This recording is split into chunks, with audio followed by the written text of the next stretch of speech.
The Great Exodus, how Black women are rejecting systems not built for them. Good morning, everyone.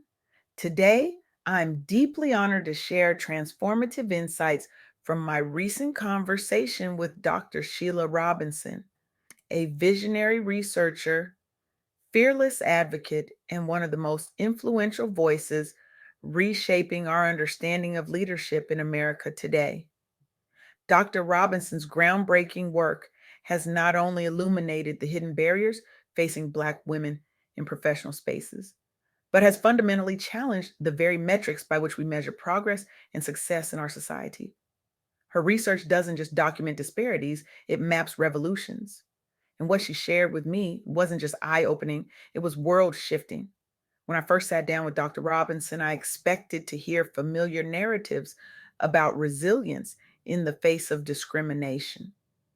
What I received instead was a radical reframing that demands we question everything we think we know about power, progress, and possibility in America.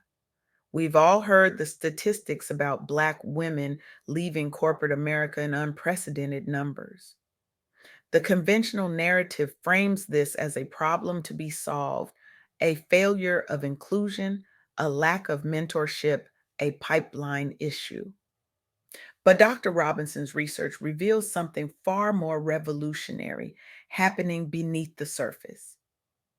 Black women aren't just leaving, they are building. This exodus isn't merely about escape, it's about creation. It is not retreat, it's advance. And it represents perhaps the most significant leadership transformation of our time. Let me be clear about what's actually happening. Black women are actively redefining leadership by constructing their own economic ecosystems and business networks at historic rates. This isn't simply a reaction to exclusion, it's a deliberate movement toward autonomy, innovation, and collective influence that's fundamentally reshaping entire industries.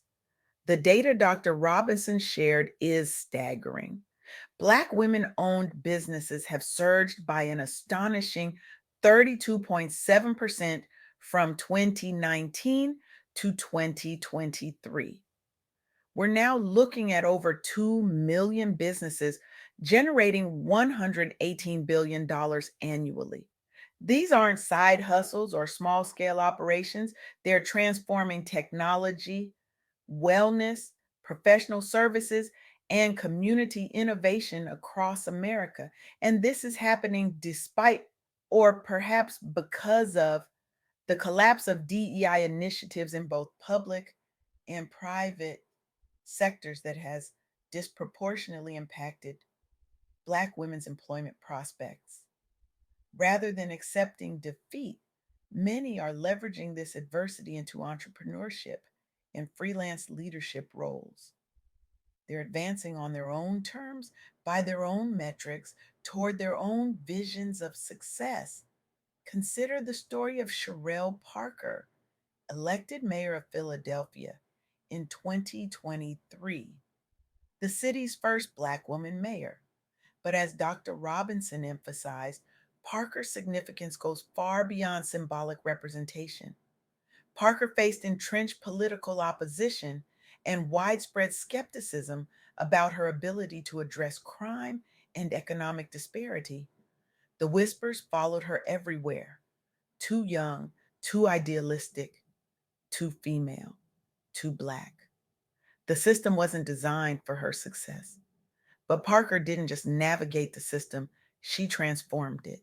She built broad coalitions across neighborhoods that had historically been pitted against each other. She prioritized inclusive hiring within city government, bringing voices to the table that had never been heard before. The results were undeniable. Violent crime dropped by double digits within 18 months. Minority owned business contracts increased by over 40%. Economic development spread to neighborhoods long abandoned by previous administrations. What makes Parker's story particularly powerful is her journey.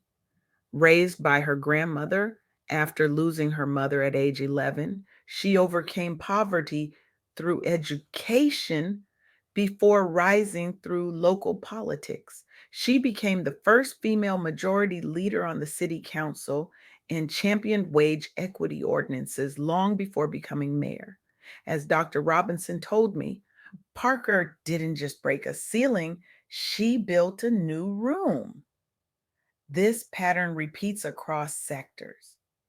In 2025, Wells Fargo reported that those 2 million businesses owned by Black women were generating $118 billion annually, a surge driven largely by women leaving traditional employment due to systemic barriers to advancement.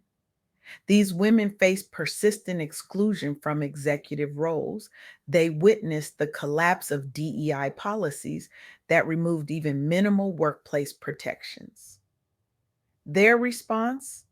They pivoted into entrepreneurship, launching everything from tech startups to wellness brands, and formed collaborative networks offering mentorship and support entirely outside corporate structures. The outcomes have been remarkable. Year over year growth rate hit 7.1%, outpacing national averages for all demographic groups. These enterprises became anchors for community wealth creation, employing thousands and establishing new professional associations focused on collective bargaining and policy advocacy. Dr. Robinson shared the story of Tanya Williams, who spent 15 years climbing the corporate ladder at a major financial institution. Despite consistently outperforming her peers, she watched as promotion after promotion went to less qualified colleagues. The final straw came when she was assigned to lead a diversity initiative with no budget, no support, and impossible metrics. What researchers call a glass cliff assignment designed to fail. Instead of accepting inevitable failure, Williams left and founded her own financial technology company focused on wealth building in underserved communities. 5 years later, her firm employs over 200 people, has raised $30 million in funding, and serves clients that her former employer couldn't reach or didn't value. I didn't leave to escape something, Williams told Dr. Robinson. I left to create something that couldn't exist within those walls. This economic transformation is happening alongside political breakthroughs.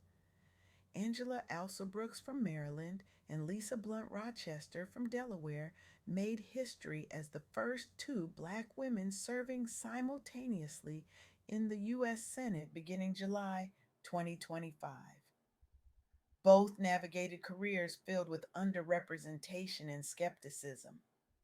Also, Brooks repeatedly faced questions about fundraising viability, despite a stellar record as a county executive.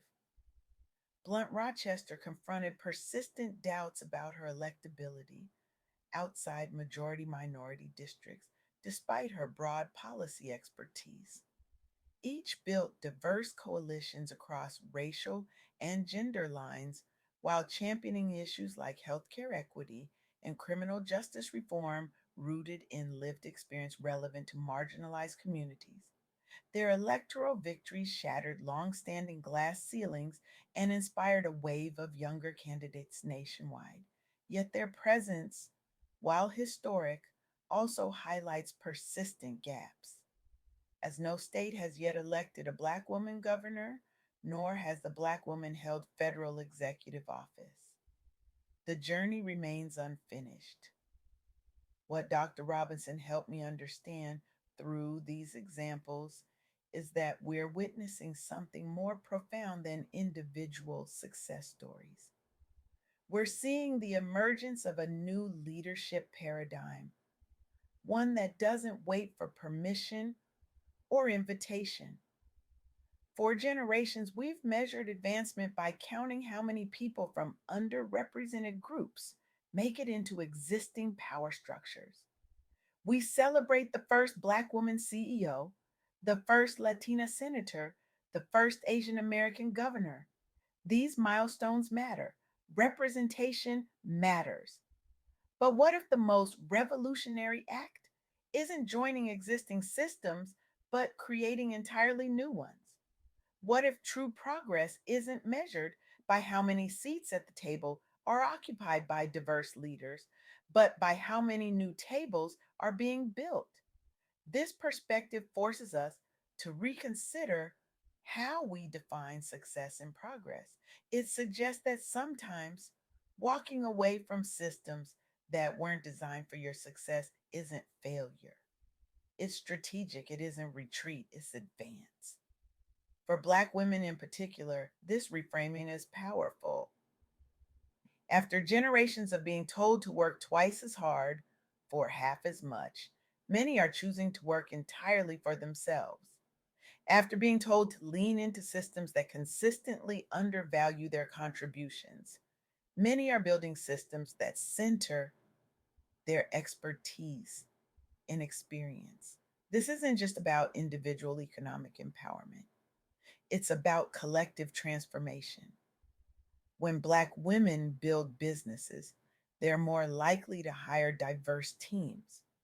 When they create professional networks, they're more likely to mentor the next generation. When they win political office, they're more likely to champion policies that address systemic inequities. In other words, when Black women lead, everyone benefits. But this transformation isn't happening without resistance. As Dr. Robinson emphasized, Black women entrepreneurs still receive less than 1% of venture capital funding. Black women political candidates still face questions about electability that their counterparts don't. Black women leaders in every sector still navigate stereotypes and biases that others never encounter. The question isn't whether these barriers exist, they do. The question is how we respond to them. And increasingly, the response is to build anyway, to lead anyway, to create anyway. This brings me to what I believe is the most profound insight from my conversation with Dr. Robinson. True progress means building new systems, not just surviving old ones. For too long, we've measured success by how well marginalized groups can adapt to and succeed within systems that weren't designed with them in mind. We celebrate when they overcome barriers, break glass ceilings, and achieve firsts. But what if the most revolutionary act isn't adapting to existing systems but creating new ones that center different values, different perspectives, different possibilities? What if the measure of progress isn't how many barriers are overcome, but how many are rendered irrelevant? So I challenge you today, all of you, to re examine how you measure progress, to question whether inclusion in broken systems should be our highest aspiration, to consider what it would mean to support those building new systems rather than simply diversifying old ones. If we truly believe that leadership should reflect the full diversity of human experience and potential, then we must be willing to recognize leadership wherever it emerges, not just where tradition tells us to look for it.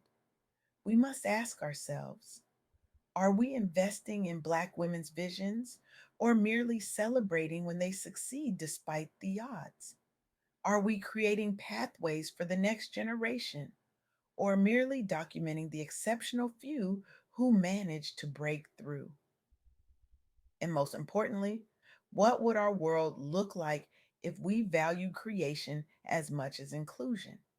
If we recognize that sometimes the most powerful response to a broken system isn't to fix it, but to build something better. The future of leadership isn't just about who gets a seat at existing tables, it's about who is brave enough to build new ones. And if Dr. Robinson's research shows us anything, It's that Black women aren't waiting for permission to lead that charge. The question is, will you recognize this revolution for what it is? And will you have the courage to follow where they lead? Thank you